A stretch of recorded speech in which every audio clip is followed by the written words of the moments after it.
Mwebukeredde ng'aliwo akatambi ka Pastor Bugembe akafulumye tukalina songa ate sala enkambwe Pastor Lozias Bujingo gye yasabye olunaku olweggulo munange emuleetedde obuzibu bagimuddiza tufudde songa ate webukeredde ngoloza Eddie Kenzo tayabiza mukwano gwe David Lutalo ate era ne mu malala munange Sharomu ebibi ono no bamutabukidde ate era bamusabudde agona amalala mangi getukuleetedde olunaku olwaleero mu kanyumiro kaffe aka webukeredde ojja tukola bulungi wosooka no subscribinga ate era no likinga noleka obubaka bwawo mu comment section ate nabakuba nti no subscribinga mukwano kikole kati ojja kubeera nga otukoledde ddala bulungi NN News Pack channel tukuwa olugambo lwonna lwe tuba tukuŋŋaanyiza n'otambulira mu kumanya tutandikirewa Pastor Bugembe tutandikirewa Pastor Alozias Bujingo neka tutandikire ewa Pastor Bugembe munnange akatambi akafulumye aka Pastor Bugembe kamuleetedde obuzibu munnange Pastor Bugembe yabadde ku concert ya David Lutalo munnange ng'atandika okuyimba Pastor ng'ayimba nga woli mu kumulaba munnange akatambi kaako tukakuteereddeko kati gwe woba olaba akatambi ki ky'oli mu kulaba ekiyinza okubanga kireese obuzibu ewa Pastor Bugembe kikyoli mu kulaba kandaba oba ddala abali ku mukuti guno mulabira ddala abulungi kale ekyo kyolabye mukwano n'abalala kye baalabye munnange akatambi kano kaleese obuzibu Pastor munnange yagenze omuntu wowa wansi n'agaana okwefuga omuntu wawansi yaganye okwefuga Pastor Bujingo yayogerako nti munnange ekiganye musumba Bugembe okuba nti no munnange awasambu mbutayimuka naye munnange akatambi kano katuwadde essanyu naye basabudde Pastor Bugembe mu comment section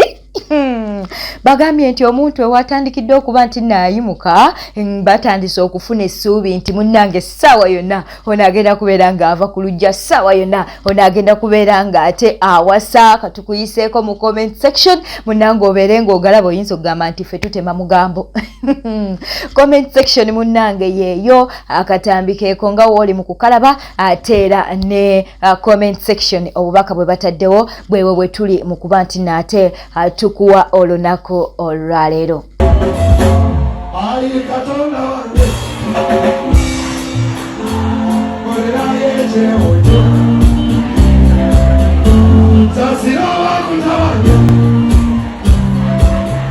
subscribinga likinga atereka obubaka bwawo mu comment section osooka kulikinga womaliriza okulikinga noleka obubaka bwawo mu comment section ku mawulire ge tuba tukuwadde olunaku olwo kakati woleka obubaka bwawo mu comment section ate era teweerabira kuba nti no osharingako ne mukwano go asobola okuba nti no channel eno agifunira ddala bulungi ne ku TikTok mukwano gye tuli nnyo era eri News Spark channel oba News Spark UG katweyongereyo munnange essaala ya Pastor Lozias Bujingo twagikwadde olunaku olweggulo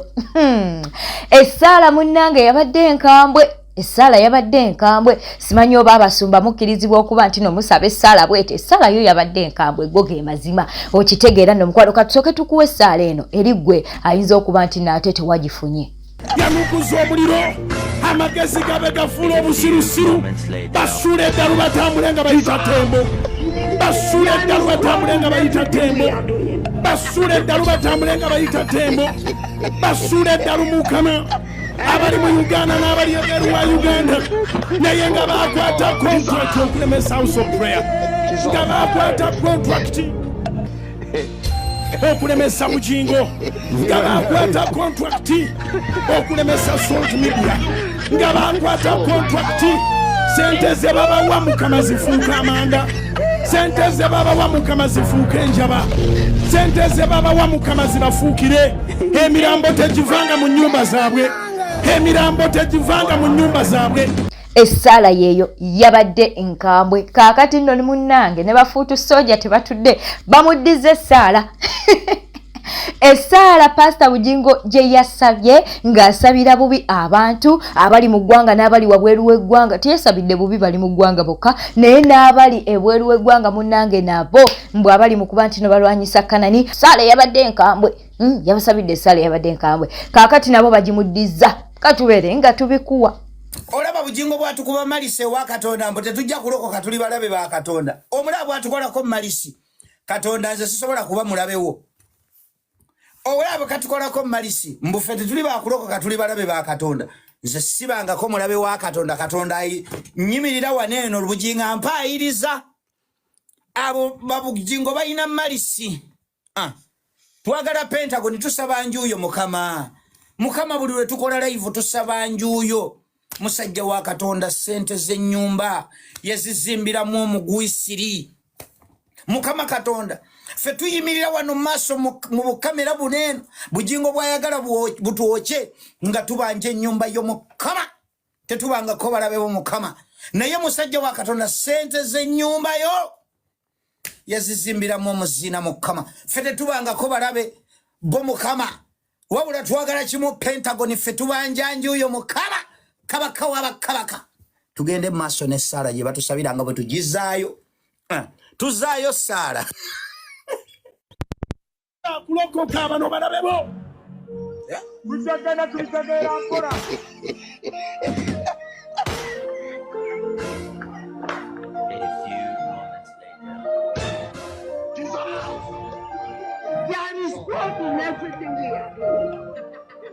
abasanyukira okugwa kwaffe basule mu ntaana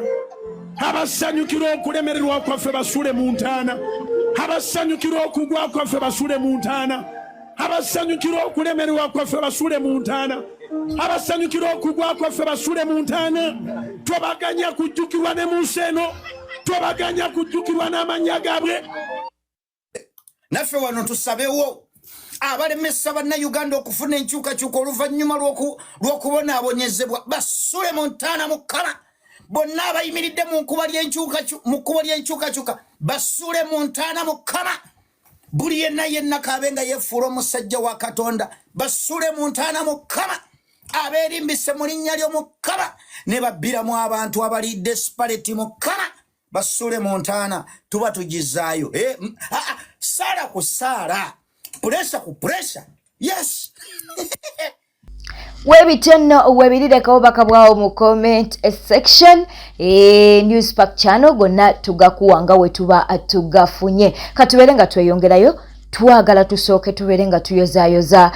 Zambali Brasio Mukasa munango ono yakoze emikolo yagenze n'akyalako yakyadde gye bazaala omukyala era munange ne babeera nga bamusanyukira bulungi nga wolaba Akatambi awo omukolo bwe gutyo bwe gwatambudde tubeere nga ate tumuyozayoza olw'okutuuka ate kukkula eryo kakati neeyo katuveeyo mukwano nga ogenda maaso n'okumuyozayoza eyo katubeere nga atuvaayo tugenzeewa katugendeko ewa Eddie Kenzo munange Eddie Kenzo avuddeyo n'ayabya mukwano gwe David Lutalo Eddie Kenzo yalabiddwako munange ng'ali mu kutega ekiwala ng'akitegera David Lutalo kakati nno avuddeyo n'agamba nti munange newe mwalabye nga nze ndi mu kupanga ekiwala kino kibeere nga munange ate kyewangulira David Lutalo munange njagala okubagamba nti David Lutalo ayina ensonyi muyensonga lwaki munange ate Eddie Kenzo yavuddeyo azanye paati eyo katubeere nga tubikuwa ekyadde kirimu kuweesa ekintu ekitiba kyadde kyali tukutte ekiwala ekinyiri obulungi ennyo ng'olinaga nti Lutalo nkonkozeeko nadde mukubira paasi aludde ku lujja tali kiriya era mwenzi oba ayina ensonyi bezo kategore ebbiri ez'ebuzaabuza naye Lutalo omuwadde omwana omuwadde ayimiridde Lutalo yeebuzaabuza yeefuula andi abantu abayaaye olumu beefuula nnyo ize kati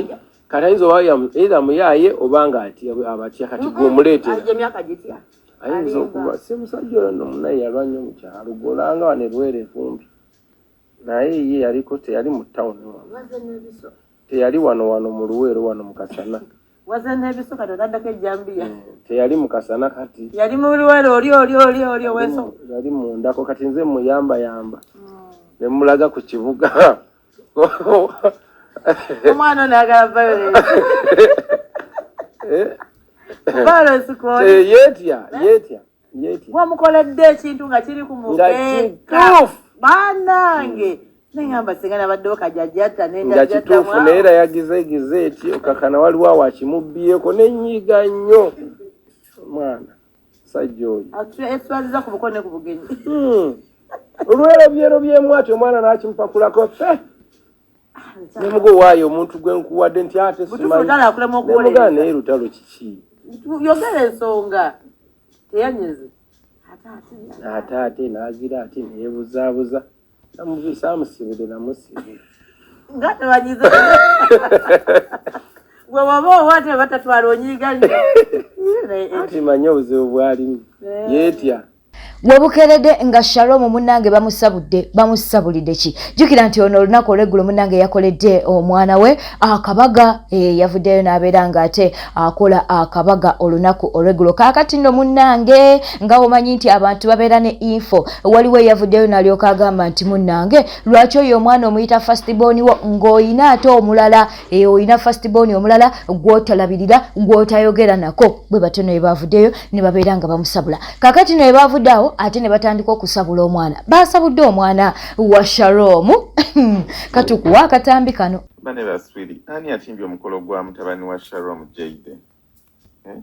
baluni mukaaga omukolo guli mu bbaala oba it's a restaurant simanyi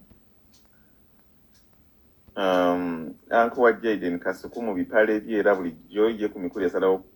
kwambala bubi all the time ye muntu akyasinza obutanyuma ku mikolo t-shirt ne short ebibye waliwo t-shirt obulungi ne bushort obulungi either ba plus size nga kasuku like naye gye nasalawo ku mikolo gy'abantu okugitta obusi nange omukolo ngwogwo ate ne muyita abantu abakulu emikolo egyo omukolo gw'omwana omuto waniya gwe gwetekako baana banne naye munemune mugyeyo amaalo gammwe mujjudde ku mukolo omukolo gwandibadde gw'abaana sebawo baana ndabawo bantu bakulu bannange nno olemu omwana naye tebamusaze ku nviiri omukolo temategere nti omwana agenda weza mwaka anyway happy birthday Jayden era nange olemwa mukola emikolo naye olemwa ye omutindi yeetaaga kutuga baluni bbiri ku mukolo eno zanasizonanga kubeera introvert kubanga